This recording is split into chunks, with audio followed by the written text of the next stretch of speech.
સંવિધાનના રચયિતા doctor Baba Saheb આંબેડકરજીની ring road ખાતે આવેલી પ્રતિમાને અસામાજિક તત્વો દ્વારા નુકસાન પહોંચાડવાનો કૃત્ય કરાતા આંબેડકરવાદીઓમાં રોષ જોવા મળ્યો હતો અને આવું કૃત્ય કરનાર સામે પગલાં લેવા માંગ કરાઈ હતી.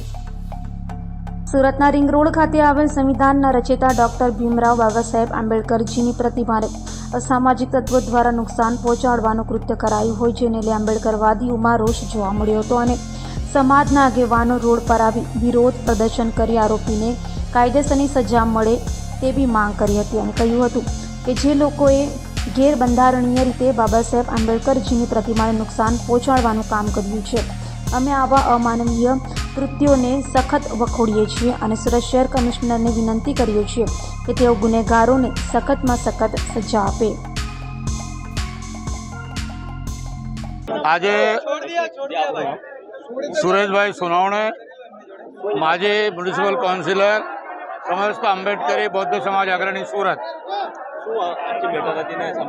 આજે અમને 5 વાગે ખબર પડી કે ભારત રત્ન ડૉક્ટર આંબેડકરની પ્રતિમા જે રિંગ રોડ ખાતે આવેલ છે એમાં કોઈએ કાળો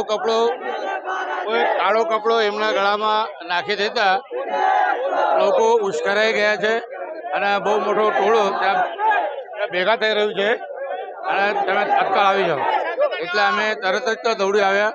ત્યાં આદરણીય પીઆઈ શ્રી જાડેજા સાહેબ, એસીપી શ્રી જાડેજા સાહેબ, ગઢવી સાહેબનો પોલીસનો કાફલો ત્યાં ઊભો હતો અને બધાને સમજાવવાની કોશિશ કરતા હતા.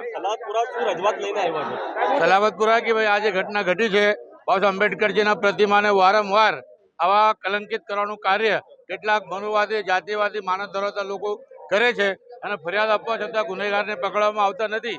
ત્યાં સીસી કેમેરાની વ્યવસ્થા નથી, ત્યાં બાજુમાં પોલીસ પ્રોટેક્શન નથી. માટે આ બનાવ વારંવાર બને છે અને સમસ્ત આંબેડકરી બૌદ્ધ સમાજની લાગણી દુભાય છે. યુવકોમાં એક પ્રકારનો જોશ આવી જાય છે. એક પ્રકાર યુવકોમાં એવું લાગે છે કે બાબા સાહેબનું અપમાન કેમ, બીજા નેતાઓનું કોઈ અપમાન કેમ થતું નથી, અને માટે અમારા સમાજ રસ્તા પર આવી જાય છે.